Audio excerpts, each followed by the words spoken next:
According to a famous 3rd century manuscript, Alexander the Great was not the son of a Macedonian king.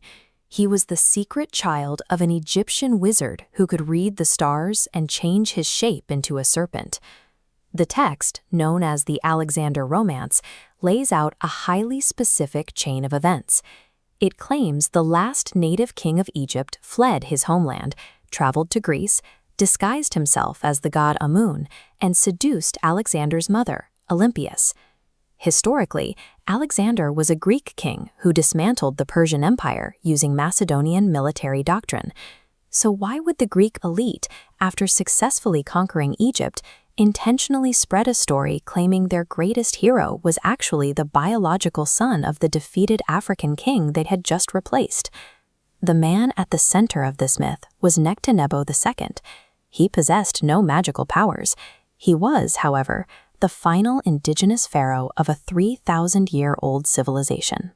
When he took power in 360 BCE, Egypt was an independent state, but it was caught in a dangerous geopolitical vice.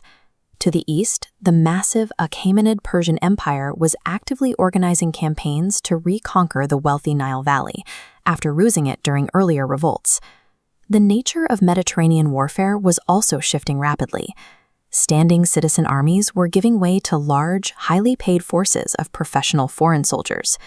To understand why a defeated pharaoh was later transformed into a legendary figure, we have to look at the highly effective modern systems he built to keep his nation alive. Nectanebo II secured the throne through a military coup, backed by Spartan mercenaries. He understood exactly how crucial foreign steel had become, and he governed with intense pragmatism. Domestically, he initiated a massive wave of temple construction from the Delta to Nubia. By funneling resources into sites like Philae, he secured the political loyalty of the powerful Egyptian priesthood and visually projected divine right to rule. This document details his military approach. He fortified the coastal cities and specifically reinforced the Pelusiac branch, the easternmost waterway of the Nile Delta, which served as the traditional invasion route. To upgrade these defenses, he hired Greek engineers. Nectanebo backed these walls with overwhelming numbers. Historical records suggest he integrated tens of thousands of Greek mercenaries and Libyan troops directly into the native Egyptian command structure. He built a two-pronged strategy, weaponizing traditional religious faith at home while buying the best military technology the Mediterranean had to offer. This system held the line.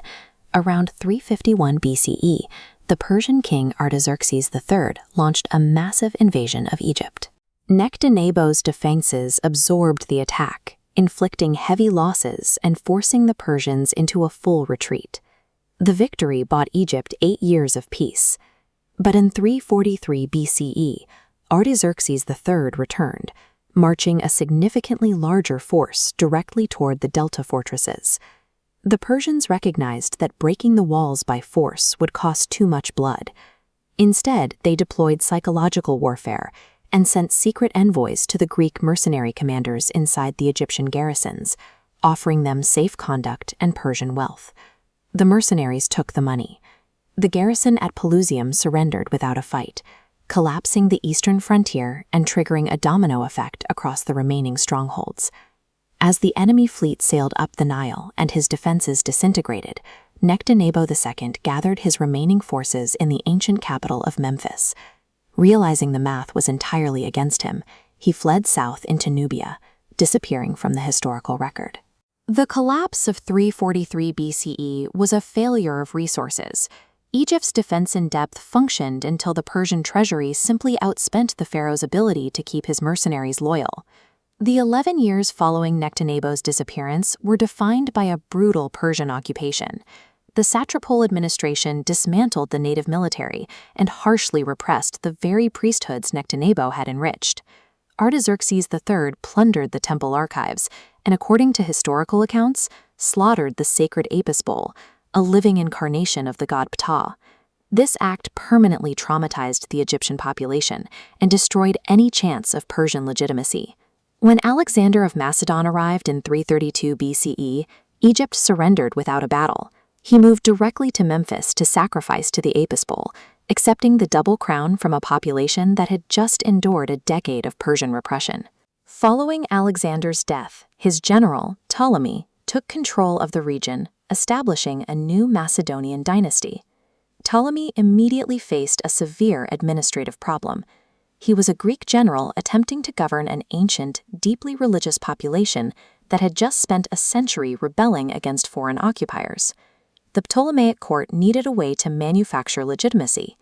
They needed to prove that their new Greek administration was actually a continuation of the ancient, sacred Egyptian order. This requirement birthed the myth in the Alexander romance. Claiming Nectanebo II fathered Alexander created an effective lineage. Due to his temple building, the public saw Nectanebo as the pious defender of the gods.